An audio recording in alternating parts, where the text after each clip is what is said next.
নমস্কার, তোমাদের সকলের প্রিয় পাঠশালায় আরো একটি নতুন ক্লাসে তোমাদের সকলকে জানাই স্বাগত। আজকে আমি তোমাদের সাথে আলোচনা করব তৃতীয় শ্রেণীর দ্বিতীয় পর্যায়ক্রমিক মূল্যায়ন 2025-এর রায়মার্টিন কোয়েশ্চেন ব্যাংকের পরিবেশের অষ্টম স্কুলটির প্রশ্ন উত্তর। আমি আজকের ক্লাসটি শুরু করার আগে বলতে চাই আমার সকল সাবস্ক্রাইবারদের এবং আমার সকল ভিউয়ার্সদের অসংখ্য ধন্যবাদ জানাই, এবং যারা এই প্রথম আমার চ্যানেলটিতে ভিজিট করছো তারা অবশ্যই আমার চ্যানেলটিকে সাবস্ক্রাইব করে পাশে থাকা বেল আইকনটি প্রেস করে অল নোটিফিকেশন অন করে দিও, যাতে সকল ভিডিও আপলোড করার সাথে সাথে তোমাদের কাছে তার নোটিফিকেশন পৌঁছে যায়। অষ্টম স্কুলটির নাম হলো মহারানী কাশীশ্বরী বালিকা প্রাথমিক বিদ্যালয়। এই স্কুলটি থেকে তোমাদের এই প্রশ্নটি তৈরি করা হয়েছে। আমি উত্তর সহ আলোচনা করে দিচ্ছি, সকলে মন দিয়ে দেখে নাও। প্রথমেই বলেছি সঠিক উত্তরের মাথায় টিক চিহ্ন দাও। খেলোয়াড়দের পোশাককে জার্সি, অ্যাপ্রন, রেইনকোট বলা হয়। খেলোয়াড়দের পোশাককে জার্সি বলা হয়।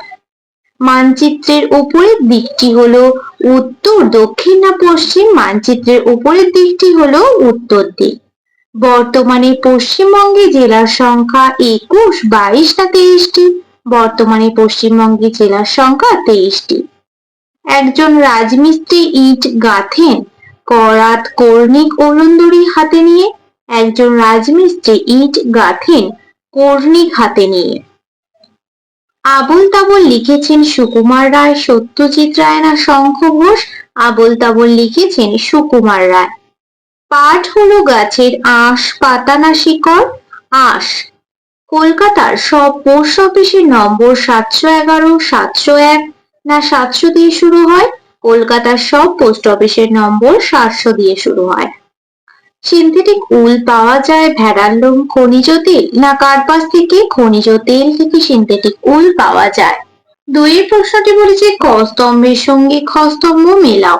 ক স্তম্ভে লেখা আছে কার্পাস তুলো যাদের নির্দিষ্ট ঘরবাড়ি নেই, ভূমিকম্প আর গাছের ছাল। খ স্তম্ভে লেখা আছে মানুষের প্রথম পোশাক, কাঠের বাড়ি, সুতির কাপড়, যাযাবর। কার্পাস তুলো কি হয়ে যাবে? কার্পাস তুলো হবে সুতির কাপড়। যাদের নির্দিষ্ট ঘরবাড়ি নেই হয়ে যাবে যাযাবর। ভূমিকম্প হবে কাঠের বাড়ি। গাছের ছাল হবে মানুষের প্রথম পোশাক। তিনের প্রশ্নটি বলেছে শূন্যস্থান পূরণ করো। ম্যাপ শব্দটির বাংলা অর্থ হলো ড্যাশ। ম্যাপ শব্দটির বাংলা অর্থ হলো মানচিত্র। ম্যাপ শব্দটির বাংলা অর্থ হলো মানচিত্র। সিনথেটিক উলকে ড্যাশ বলা হয়? কি বলা হয়? ক্যাশমিলন বলা হয়। ক্যাশমিলন বলা হয় সিনথেটিক উলকে। আমাদের রাজ্যের নাম ড্যাশ। আমাদের রাজ্যের নাম পশ্চিমবঙ্গ। আমাদের রাজ্যের নাম পশ্চিমবঙ্গ। আগেকার দিনের মানুষেরা তাঁবু তৈরি করতো ড্যাশ দিয়ে। কি দিয়ে? পশুর চামড়া দিয়ে। পশুর চামড়া দিয়ে।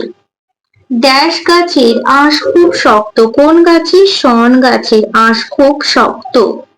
পিনকোড আসলে ড্যাশ নম্বর। পিনকোড আসলে পোস্ট অফিসের নম্বর। পোস্ট অফিসের নম্বর। পিনকোড আসলে পোস্ট অফিসের নম্বর। প্রশ্নটি বলেছে ঠিক বাক্যের পাশে টিক চিহ্ন ও ভুল বাক্যের পাশে কাটা চিহ্ন দাও। শীতের সময় সুতির শাড়ি পরা ভালো, এটা কাটা। বর্ষাকালে আমরা বর্ষাতে বা রেনকোট ব্যবহার করি, এটা ঠিক। পাকা বাড়ি তৈরিতে যোগানদার লাগে না, এটা কাটা। কাঠের কাজে বাটালি ব্যবহার করা হয়, এটা ঠিক। বাড়ির সবাইকে নিয়ে তৈরি হয় সমাজ, এটা কাটা। আর একরকম ঘাস বুনে বুনে মাদুর তৈরি হয়, এটা ঠিক। পাঁচের প্রশ্নটি বলেছে পূর্ণ বাক্যে উত্তর দাও। পশ্চিমবঙ্গের দুটি জেলার নাম লেখো। তোমরা এখানে দুটি জেলার নাম লিখতে পারো। পশ্চিমবঙ্গের 23টি জেলার মধ্যে যে কোনো দুটি জেলার নাম তোমরা এখানে লিখতে পারো। আমি এখানে লিখলাম পূর্ব বর্ধমান, পূর্ব বর্ধমান। আর লিখলাম পূর্ব মেদিনীপুর, পূর্ব মেদিনীপুর। তোমরা 23টি জেলার মধ্যে যে কোনো দুটি জেলার নাম এখানে লিখবে। তারপর বলছে রাজমিস্ত্রিরা ওলন্দড়ি কেন ব্যবহার করে? রাজমিস্ত্রিরা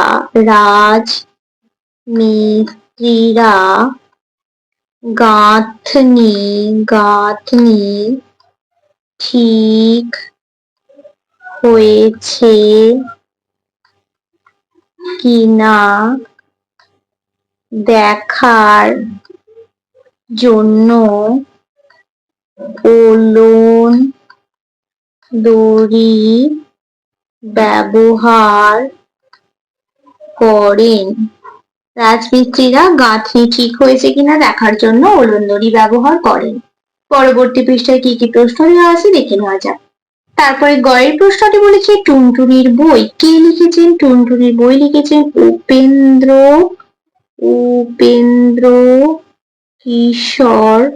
উপেন্দ্র কিশোর রায় চৌধুরী। উপেন্দ্র কিশোর রায় চৌধুরী। সত্যজিৎ রায়ের বাবা ও মায়ের নাম লেখো। সত্যজিৎ রায়ের বাবার নাম কি? সত্যজিৎ রায়ের বাবার নাম হলো সুকুমার রায়। সুকুমার রায়। ও মায়ের নাম কি? সুপ্রভা দেবী। সুপ্রভা দেবী। তোমরা এটা গুলিয়ে ফেলবে না। সত্যজিৎ রায়ের বাবার নাম হলো সুকুমার রায় আর মায়ের নাম হলো সুপ্রভা দেবী। 6 প্রশ্নটি বলেছে নিম্নলিখিত প্রশ্নগুলির উত্তর লেখো। অ্যাপ্রন কি? বাবার ভাইয়ের ছেলেকে কি বলে? অ্যাপ্রন হলো ডাক্তারের ঢিলেঢালা পোশাককে বলা হয় অ্যাপ্রন। আর বাবার ভাইয়ের ছেলেকে বড় হলে দাদা বলা হয় আর ছোট হলে ভাই বলা হয়। গুহায় বসবাসে শান্তি ছিল না কেন? গুহায় বসবাসে শান্তি ছিল না কারণ এক জায়গায় থাকলে খাবার ফুরিয়ে যেত, হিংস্র পশুদের আক্রমণের ভয় ছিল, তাই গুহায় বসবাসে শান্তি ছিল না। লুপ্ত জীবিকা কাকে বলে? একটি লুপ্ত জীবিকার নাম লেখো। যেসব জীবিকা এখন আর নেই, হারিয়ে গেছে, তাদের লুপ্ত জীবিকা বলা হয়। একটি লুপ্ত জীবিকা হলো শিকার করা। শাখা ফেরিও হবে লুপ্ত জীবিকা। তাহলে দেখো, আজ আমি তোমাদের তৃতীয় শ্রেণীর পরিবেশের অষ্টম স্কুলটি আলোচনা করে দিলাম। আজকের ক্লাসটি তাহলে আমি এখানে শেষ করছি। খুব তাড়াতাড়ি আরো একটি নতুন ক্লাস নিয়ে হাজির হবো তোমাদের সামনে। যদি তোমাদের আজকের ক্লাসটি ভালো লেগে থাকে তাহলে অবশ্যই লাইক করে দিও এবং বন্ধুদের সাথে শেয়ার করতে কিন্তু একদমই ভুলো না।